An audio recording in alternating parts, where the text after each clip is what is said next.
Assalamualaikum warahmatullahi wabarakatuh. Ketemu lagi teman-teman yang mahasiswa Fakultas Ilmu Komputer, khususnya mahasiswa program studi Sistem Informasi dan mahasiswa program studi D3 Sistem Informasi yang sedang mengambil mata kuliah analisa dan perancangan sistem informasi berbasis objek. Baik, kali ini kita lanjutkan kembali membahas beberapa tutorial. Nah, hari ini saya akan membahas tutorial bagaimana kita membuat sebuah use case specification. Jadi spesifikasi daripada use case yang sudah dibuat pada diagram use case ya. Baik, kita mulai saja. Nah, di sini saya akan coba tampilkan use case diagram yang sudah kita buat pada video yang lalu ya, dimana saya ulang kembali bahwa use case ini mempunyai aktor 3, yaitu mahasiswa, pembimbing akademik, dan kaprodi. Ketiga aktor ini saya generalisasi menjadi user ya, sehingga menggambarkannya ini menjadi lebih sederhana ya. Nah, jadi generalisasi user ini, sehingga user ini merupakan aktor yang paling atasnya dia ya, aktor generalisasinya ya. Kemudian use case yang ada yaitu ada login. Login ini akan dilakukan oleh semua aktor, yang dalam hal ini aktor user ya, lakukan login. Kemudian user ini juga bisa melakukan lihat KRS ya. Nah, sehingga turunannya baik kaprodi maupun pembimbing akademik maupun mahasiswa pasti akan bisa juga melakukan login dan bisa melakukan lihat KRS ya. Kemudian login ini ya, ada use case sebagai include ya, yaitu validasi KRS. Kemudian ada display login error, yaitu extend.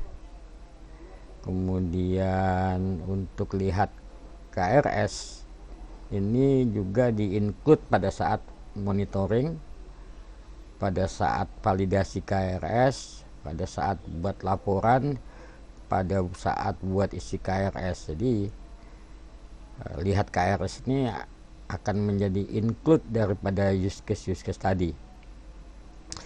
Nah, yang akan kita bahas lebih dalam hari ini yaitu use case isi KRS. Jadi use case isi KRS ini include-nya tadi lihat KRS yang ini ya.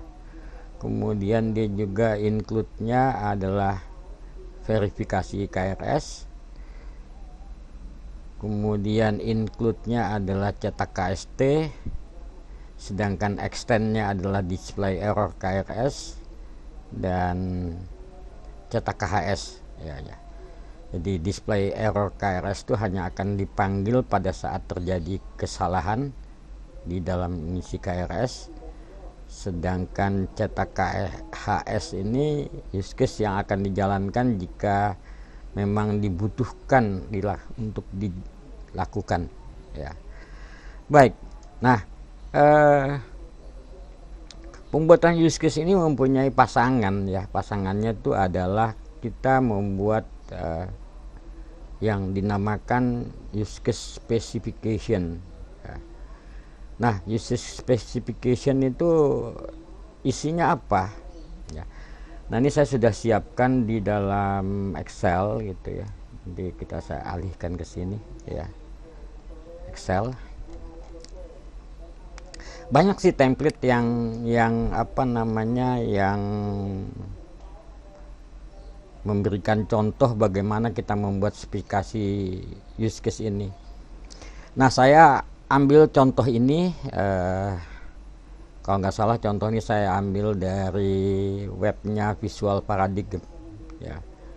Menurut saya ini lebih ringkas ya, dan memang ada beberapa juga yang saya buang juga karena saya pikir ya untuk sementara ini kita nggak usah gunakan dulu lah.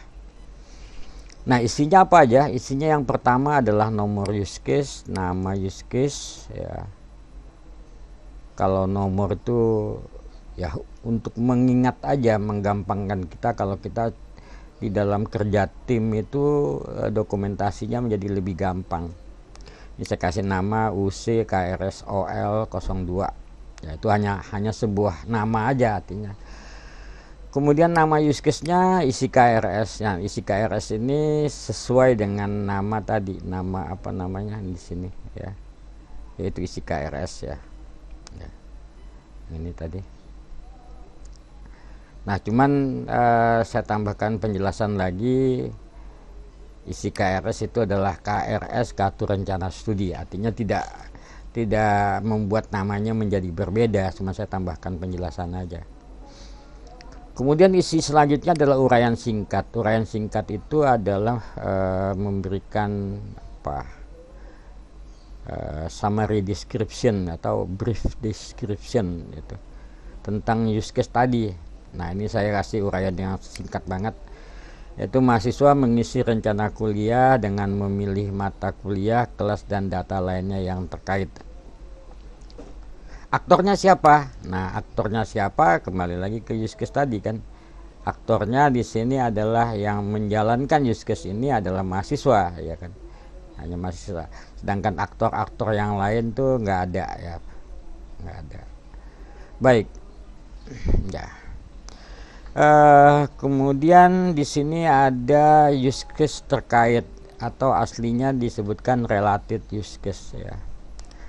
Di sini saya coba menerjemahkannya. Use case yang terkait itu adalah apa? Use case yang terkait baik dalam kaitannya include gitu ya,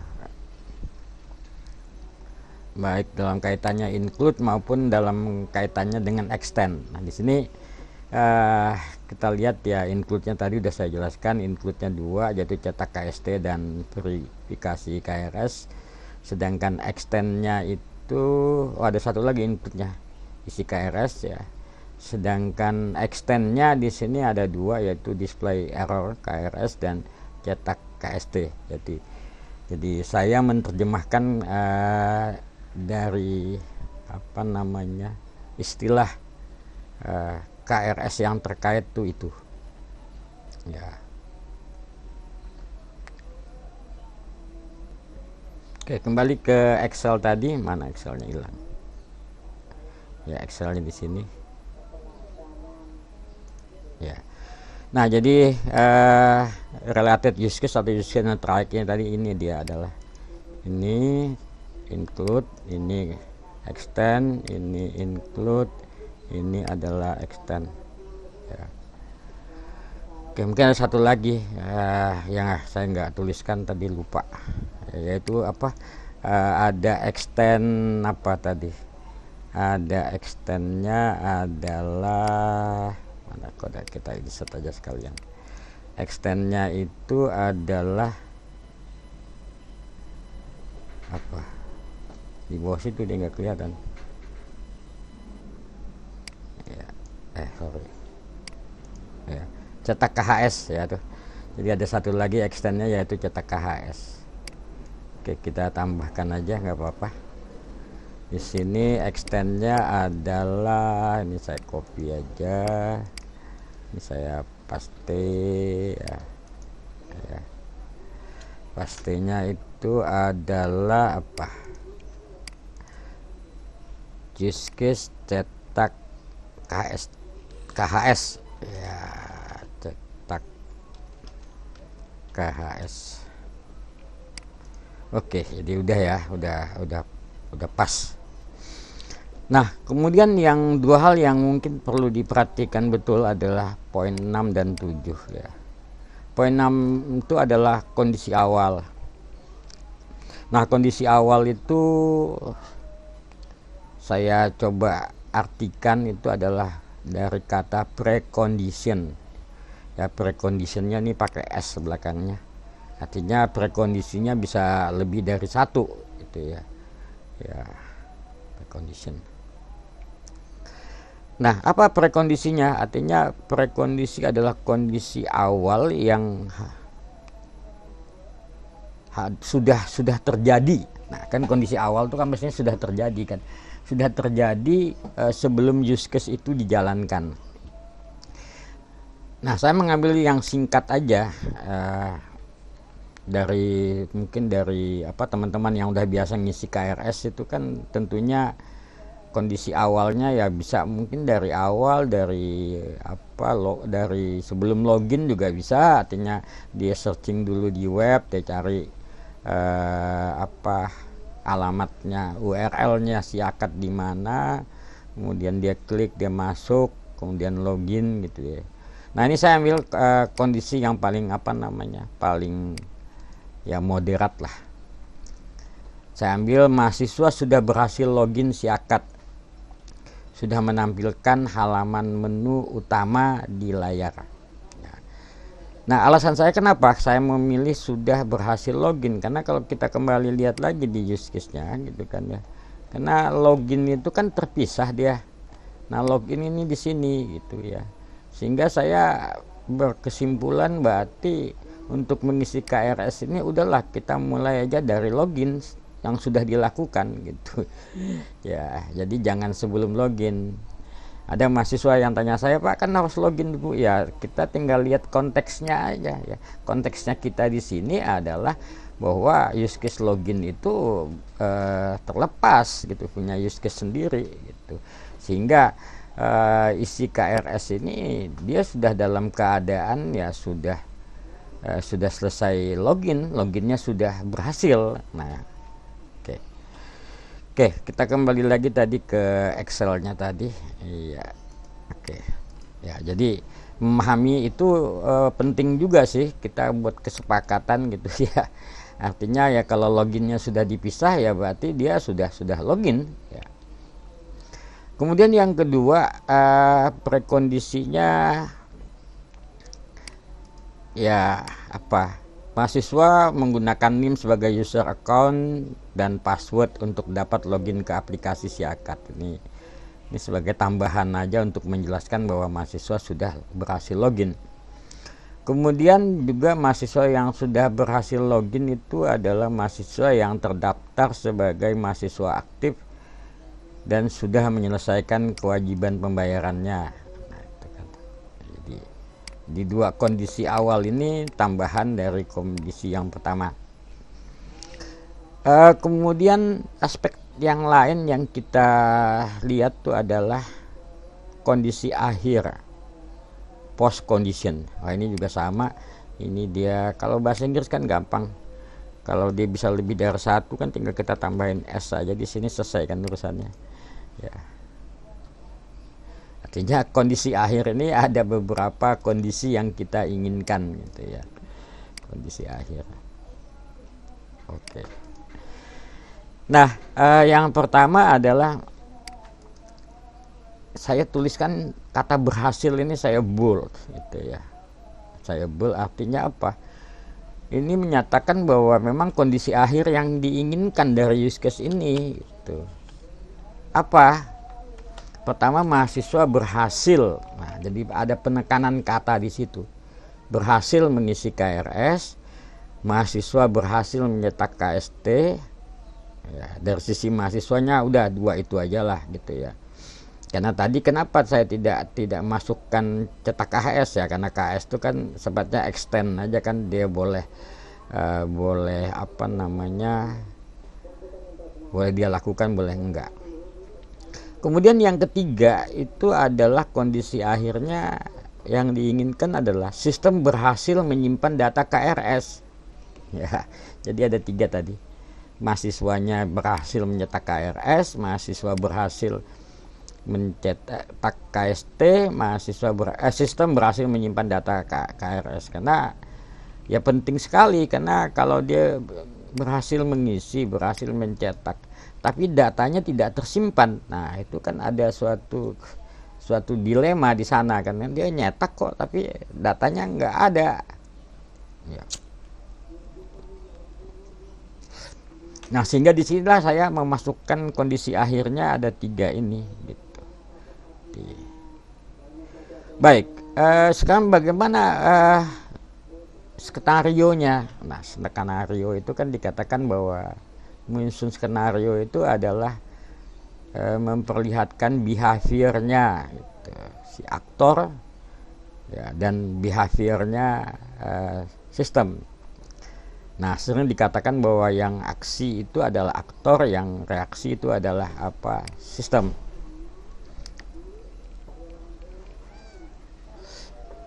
Nah, ini saya mulai dari sistem karena tadi sudah berhasil login gitu kan ya. Jadi saya mulainya dari sistem. Nah, sini saya mulainya dengan sistem menampilkan halaman utama aplikasi. Ya.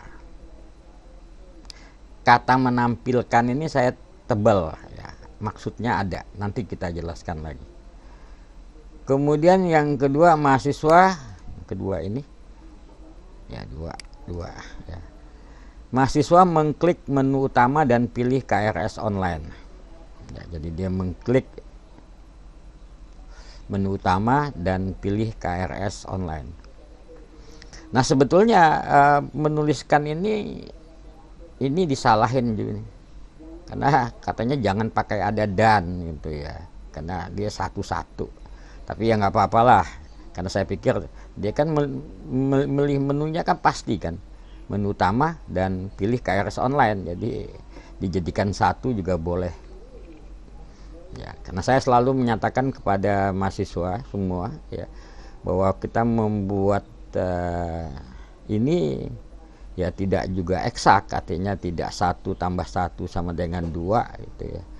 Artinya ada hal-hal lain yang bisa kita kita buat supaya nyaman aja.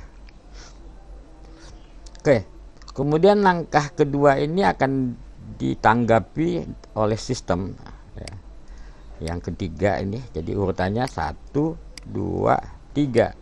Sistem menampilkan list pilihan. Nah, jadi list pilihan itu satu kata. List pilihan. Harusnya kalau satu kata itu ya mungkin dikasih gini ya, dia kasih garis nah gitu, supaya lebih jelas bahwa dia itu list pilihan itu adalah benda ya. List pilihan mata kuliah, dan ada satu button untuk menambahkan mata kuliah ke dalam KRS. Ini yang ditampilkan oleh sistem. Nah, kemudian setelah tampil ini, mahasiswa memilih kelas dari mata kuliah yang akan diambil ya, karena saya waktu lihat tutorialnya memang mata kuliah dan kelas itu jadi satu.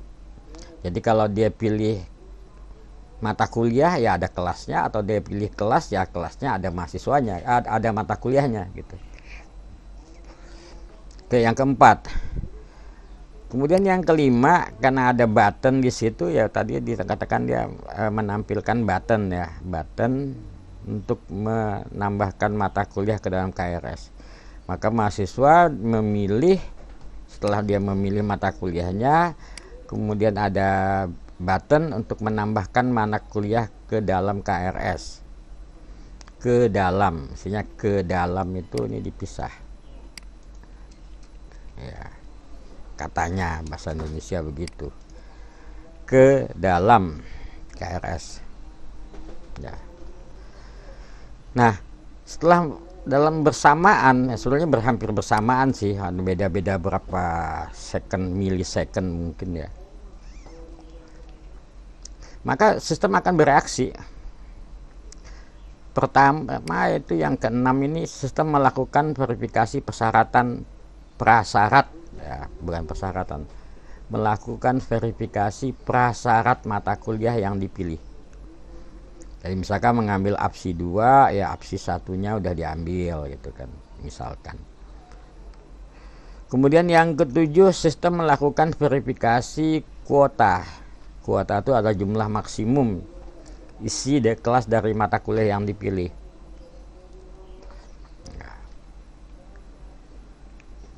Ya, artinya misalkan batas maksimumnya 20,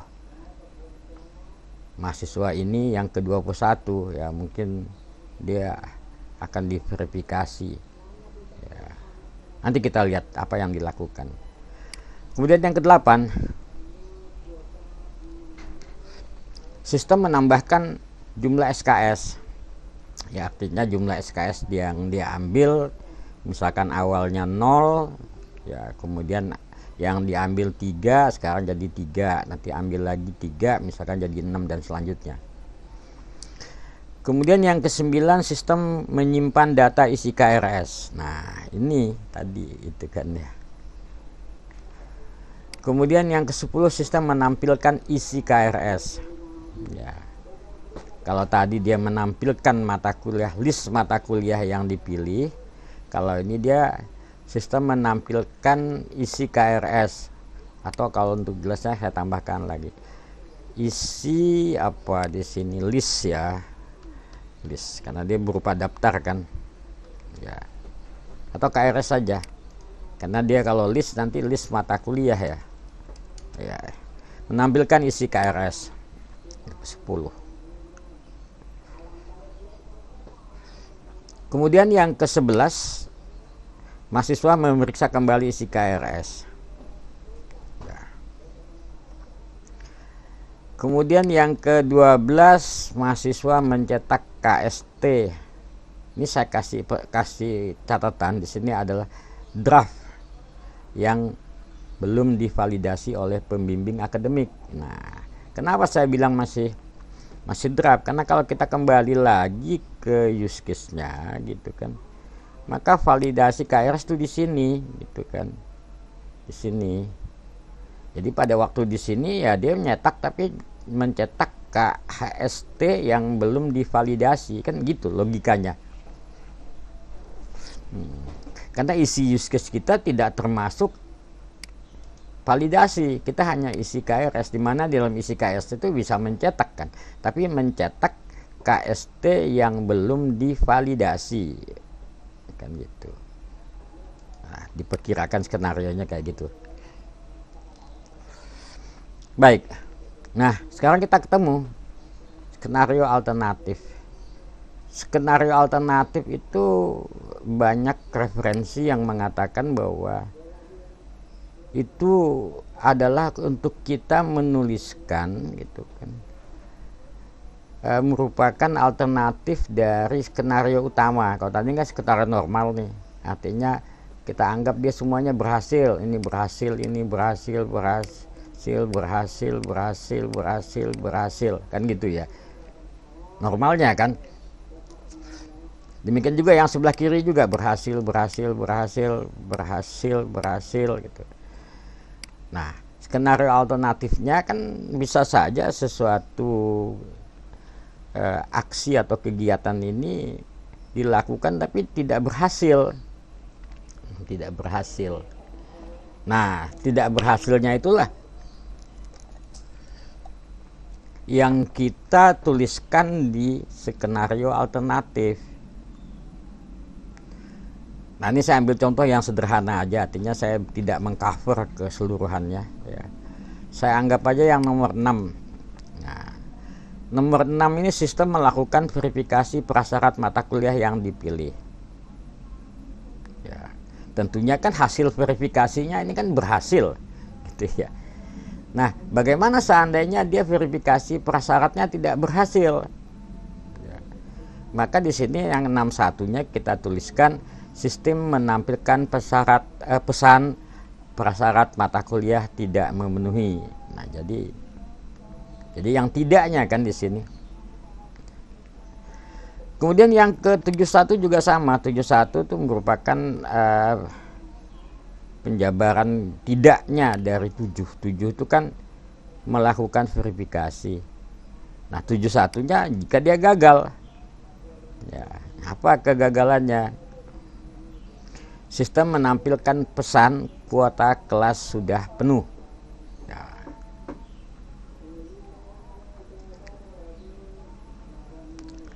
Kemudian yang ke-81 apa? Nah, ini kan dari 8 nih. Sistem menambahkan jumlah SKS. Ya, 8. Berarti 81-nya sistem menampilkan pesan jumlah SKS melebihi batas maksimum. Ya. Berarti kan pesertanya ada 3 nih kan. Kesalahan karena prasyarat, karena kelasnya penuh, karena jumlah SKS-nya melebihi batas. Yang ke-9 bagaimana? Nah, kan harusnya sistem menyimpan data isi KRS. Ya kalau dia tidak berhasil, ya kita bisa tambahkan juga di sini kan. Ya, kan. Apa aja di sini? Misalkan ini 9 ya, 9.1 ya. Nah, kita copy aja, kita tulis di sini, paste. Ya, kita tinggal tulis saja apa sistem gagal menyimpan, sistem menampilkan pesan gagal menyimpan. Nah, habis itu ngapain ya, kita nggak usah pikirin dulu itu kan. Yang penting 9 itu adalah sistem menampilkan pesan gagal menyimpan. Jadi ada 9 di situ. Ya kira-kira ya kalau 10 anggap aja lah, nggak ada apa namanya, nggak ada gagalnya, pasti berhasil dia menampilkan. Ya. Nah, kalau mau dituliskan gagalnya apa ya boleh juga lah dituliskan apa gitu ya. Tapi kan kita nggak perlu juga menuliskan terlalu sampai detail di sini. Yang penting tujuannya adalah spesifikasi itu memberikan kejelasan gitu, memberikan kejelasan yang cukup buat orang memahami apa sih sistem itu gitu. Use case itu melakukan apa aja di situ ya. Nah, demikian juga yang dari sisi ini kan, kita dari sisi sistem nih, sebelah kanan saya tulisnya 6789 kan, ini kan 6789. Nah, dari sisi aktornya apa? Nah, ini saya coba menjabarkan 11. Ya. 11 itu kan memeriksa kembali isi KRS.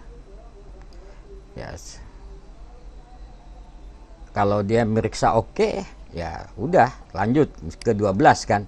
Tapi kalau misalkan dia pas memeriksa itu ada sesuatu yang, maka kita jabarkan di sini. Nah, di sini saya hanya menjabarkan satu aja. Mahasiswa mengklik kolom hapus jika salah. Artinya mata kuliahnya salah atau ingin mengganti kelas. Ini salah apa nggak jelas kan. Salah memilih mata kuliah. Ya. Jadi jelas itu ya.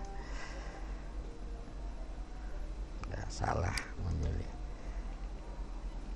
Nah, kembali tadi apa yang mau saya sampaikan dari kata yang saya bold tadi itu ya. Khususnya di skenario. Jadi ini harus ada kata kerjanya gitu loh.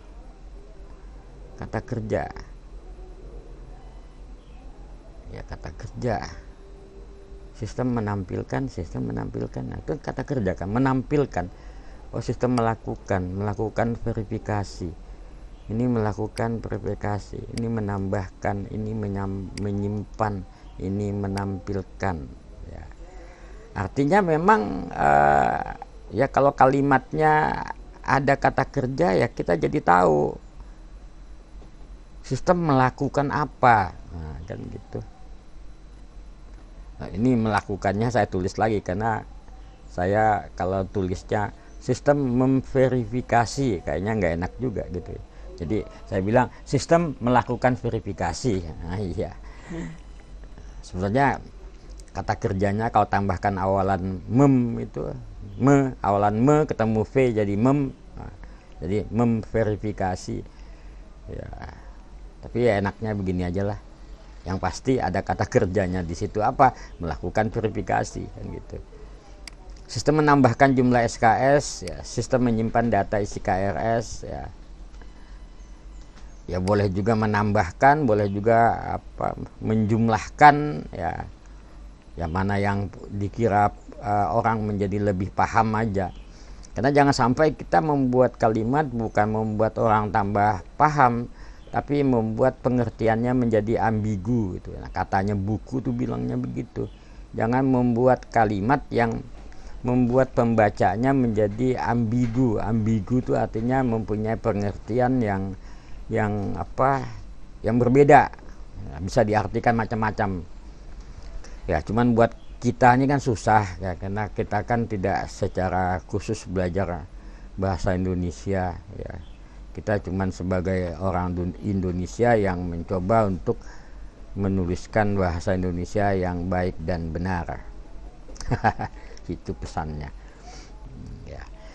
Oke, jadi kita sudah sampai tadi saya mengatakan bahwa ini kata kerjanya harus jelas. Ya.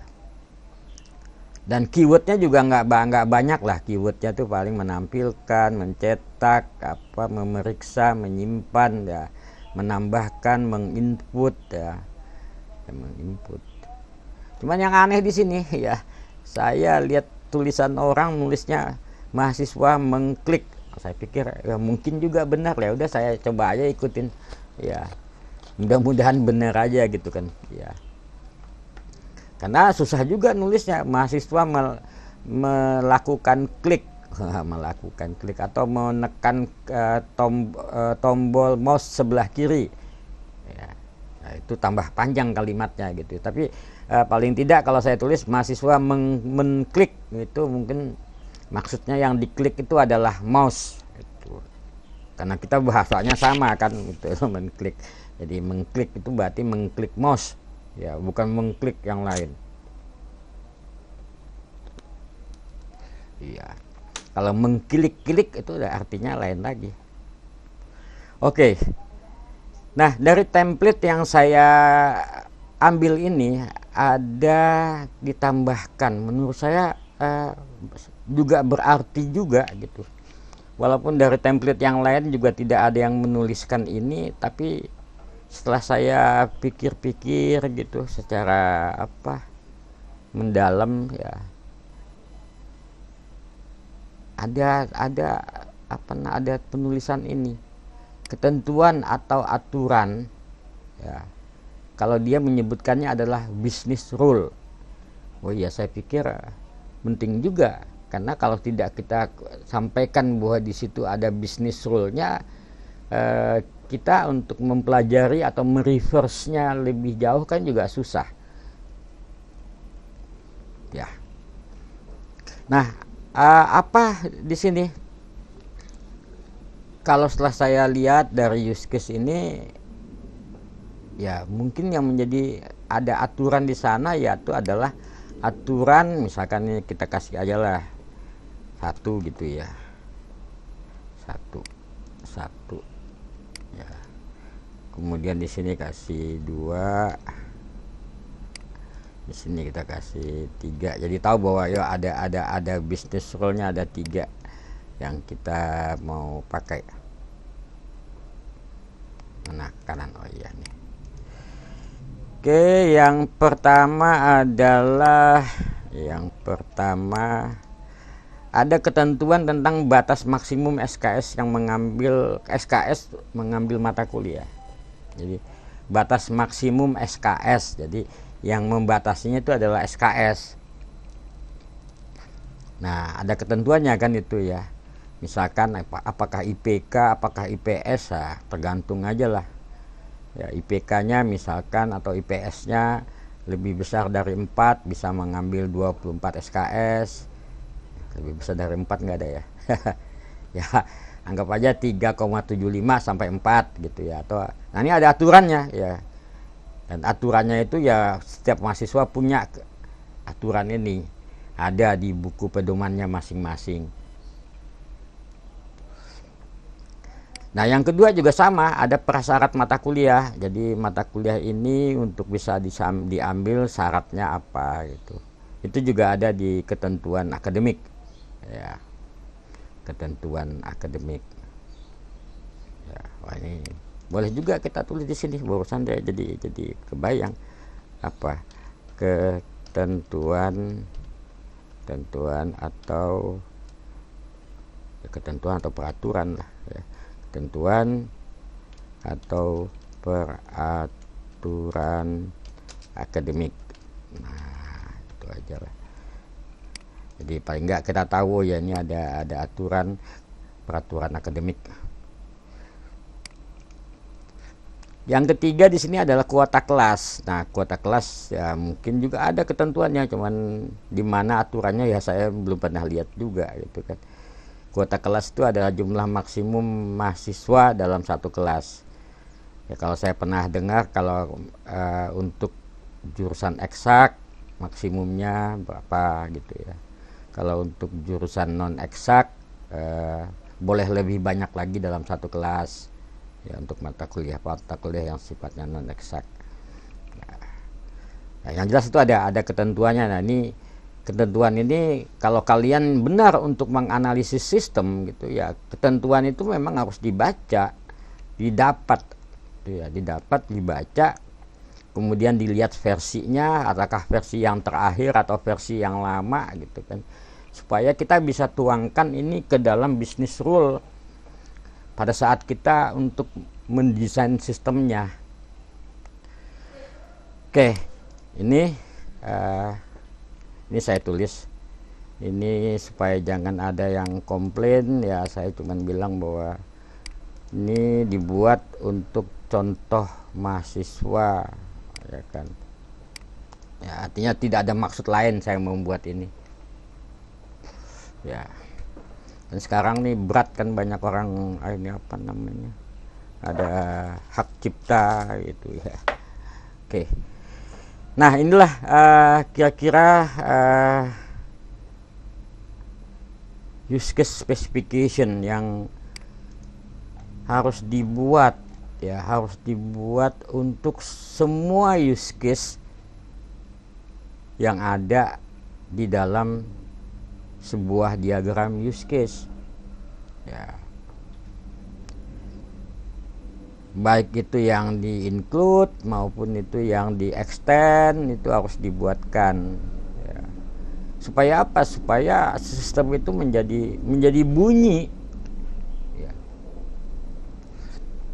ya, menjadi bunyi baik kepada tim yang akan mengembangkan sistemnya, baik analis dan desainernya, maupun kepada pihak pengguna nantinya atau pihak pemilik sistemnya gitu ya. Jadi punya kesepakatan. Nah, kesepakatannya inilah di sini gitu ya. Dan pembuatan spesifikasi ini tidak berhenti. Artinya kalau nanti di dalam perjalanannya ada tambahan lagi atau ada apa namanya, ini harus direview lagi, ditambahkan apa lagi. Seperti tadi saya mereview kan, seolah-olah berarti oh ya ada yang kurang, ada yang perlu ditambahkan lagi gitu. Jadi tidak berarti sekali bikin urusannya selesai, enggak gitu kan. Ini sampai sistem itu selesai dikembangkan gitu, ini juga akan mengikuti. Kalau dia ada perubahan ya ada review lagi gitu. Ya, kita lihat aja nanti di tahapan pengembangan sistem berbasis objek itu ya ada tahapannya kan. Ya ada tahapannya. Tahapan ini apa gitu. Sehingga seluruh tahapannya itu akan mereverse kembali ini dan akan mereviewnya kembali jika memang ada yang di awal tidak diprediksi gitu, ada perlu yang ditambahkan gitu, atau ada perubahan yang perlu kita hilangkan ya. Oke. Kita kembali ke use case diagramnya. Nah, sebetulnya di software ini gitu ya, kita sebetulnya bisa menuliskan spesifikasinya di sini. Kita ambil properties ya. Ya. Nah, di sini ada tab specification. Ini sengaja saya besarkan. Nah, ini kita bisa dilihat di sini. Prekondisinya bisa kita tuliskan gitu. Ini saya copy aja tadi. Saya copy dari Excel, saya taruh di sini. Ya sebetulnya ya boleh aja ditulis di sini dulu gitu ya. Nanti orang lain yang merapikannya di Excel, jadi seorang analis atau desainer mungkin bahasa Indonesianya nggak begitu bagus gitu ya, dan dia tidak fokus ke situ, mungkin dia hanya menuliskan di sini key pointnya aja, apa yang harus dituliskan gitu ya. Ya tapi tadi saya terbalik gitu, saya buat Excelnya dulu. Saya pikir daripada nulis kerja 2 kali kan, ini saya copy paste aja di sini. Ya, ini bisa diedit juga, kita bisa edit pakai Microsoft Word. Ini kita edit gitu ya. Bisa dicetak juga dari sini gitu ya. Ya artinya di sini adalah text processing juga gitu, text processing tapi yang sederhana gitu. Yang sederhana. Oke, ini adalah preconditionnya ya, bisa kita tuliskan di situ. Post conditionnya juga bisa kita tuliskan di situ, gitu ya. Kemudian action stepnya ini tadi ini saya tambahin di sini. Tadi saya nambah di sini kan ya, nambah. Jadi nomornya berubah lagi kan ya, nggak masalah lah. Nanti kalian cek lagi aja, ya. Mungkin ada nomor-nomor yang berubah. Oke. Nah ini saya menunjukkan bahwa sebetulnya kita bisa membuat di sini, ya. Membuat di sini, diedit di sini. Oke, kita coba aja. Mana tadi yang kita Excelnya udah saya tutup ya. Ini kali dia. Oh ya, ini Excelnya. Tadi saya nambah apa ya? Nambah. Oh nambah ini nih 91. Ya kan? Ya enggak? Ya kan? 31 ini kan yang saya tambah. Oke, saya coba copy lagi ke sini. 91 di mana? Oh tadi di di sini ya, ya kan? Bisa nggak insert di sini? Kayaknya sih nggak bisa nih, ya kan? Bisa coba. Saya belum juga sih, belum pernah ngetik, tapi saya selalu copy aja. Misalkan di sini kan Microsoft Word, coba. Oh buka tuh dia tuh. Tapi saya bukanya pakai Excel. Ya pokoknya mungkin lah ya. Ini kalau kita jadikan Word juga bisa, tinggal kita atur page setupnya, kita atur segala macam sehingga kita bisa edit juga di sini gitu ya. Oke, ini dia bisa buka Word ya. Oke. Atau kalau mau gampang maka tadi ini hapus aja nih kan. Ini hapus del. Nah, selesaikan urusannya, nggak usah panjang lebar. Ini tadi saya ambilnya dari mana? Dari sini kan. Sampai di sini copy mana? Nah, ini copy, buka lagi ininya. Ini sini udah diapain aja, blank. Nah itu udah, jangan lupa nyimpannya nih kalau nggak disimpan nanti dia hilang. Kalau nggak salah tadi saya naruhnya di sini nih, apa nih, UC alternatif ya, kita simpan lagi. Nah yes, apply. Oke.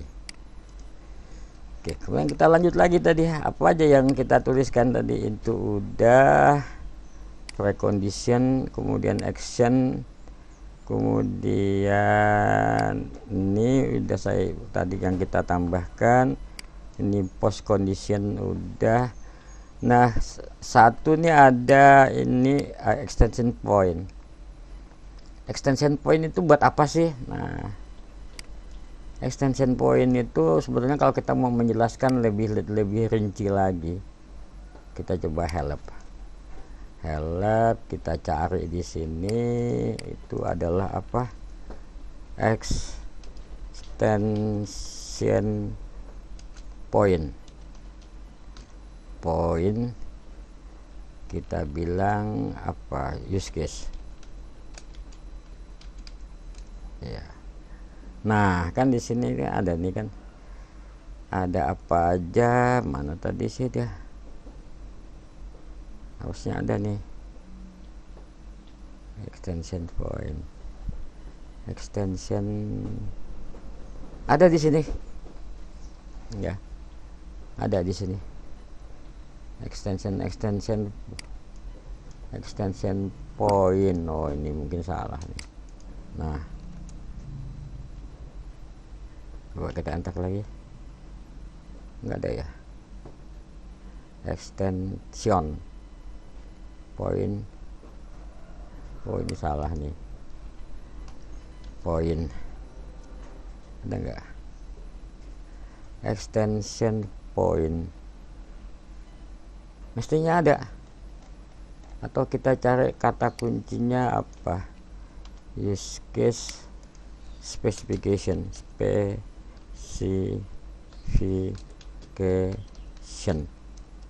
Ya.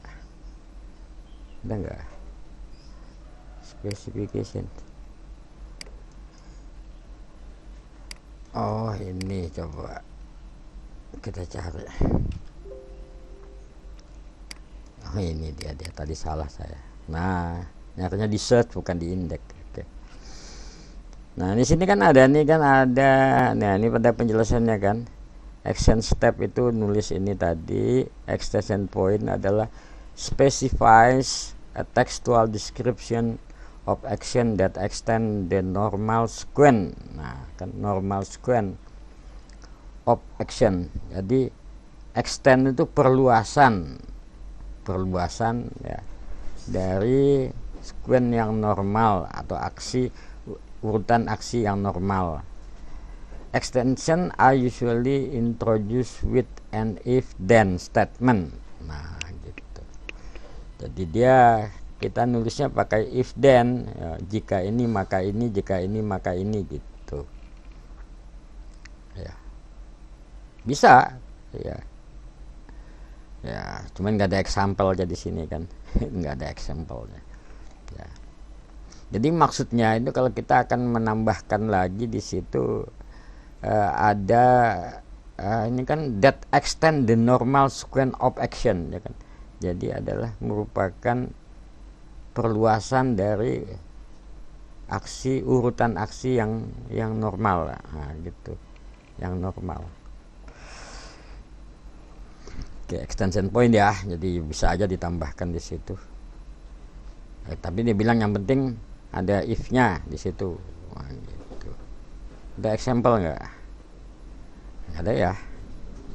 Di sini mungkin ini ada nih. For example ini. Oke, jadi sebetulnya bisa juga lah ditambahkan sesuatu di situ yang gunanya tadi menambahkan sesuatu yang lebih detail lagi daripada action normal tadi kan gitu.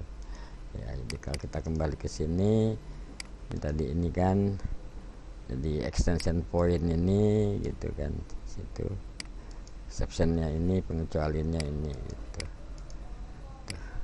Saya khawatir memahami aja karena saya juga nggak pernah sampai ke sini. Bisa juga yang tadi kita anggap exception ini nulisnya di sini gitu kan, sehingga exception kita tulis yang lain. Nah, ini kalian cari tahu lah ini yang benar nulisnya di sini apa di sini gitu. Tapi buat saya yang penting di sini ada precondition, ada action, ada post condition itu kan, ya itu aja sih yang penting ya, sehingga toh kita sudah tertolong dengan apa tadi ini gitu. Jadi itu tujuannya adalah untuk bagi si desainer atau analisnya menuliskan sesuatu gitu kan. Nah, nanti sesuatu yang dia tulis tadi dirapihkan lagi atau disempurnakan lagi pada tahapan berikutnya, yaitu membuat ini. Jadi tadi saya bilang kan saya terbalik. Ya, harusnya di sana ditulis garis besarnya, baru dibuat ini gitu. Tapi saya pikir saya kerja 2 kali, mending saya buat ini, yang ini saya copy ke sana, toh hasilnya sama juga kan. Oke, saya pikir penjelasan saya tentang spesifikasi use case ini mungkin cukup ya. Cuman saya ingatkan kalian bahwa template ini cukup banyak orang membuat template macam-macam gitu kan ya. Tapi semuanya sih rata-rata ya isi garis besarnya ya seperti ini gitu, garis besarnya gitu ya. Nah, karena kalian masih kuliah di sini sama saya gitu kan ya, sementara kita punya kesepakatan pakai ini, kesepakatan saya dengan kalian yang mengambil mata kuliah ini. Jadi kita punya kesepakatan bahwa apa namanya, kita menggunakan ini ya, menggunakan ini. Baik, sekarang saya pikir cukup. Saya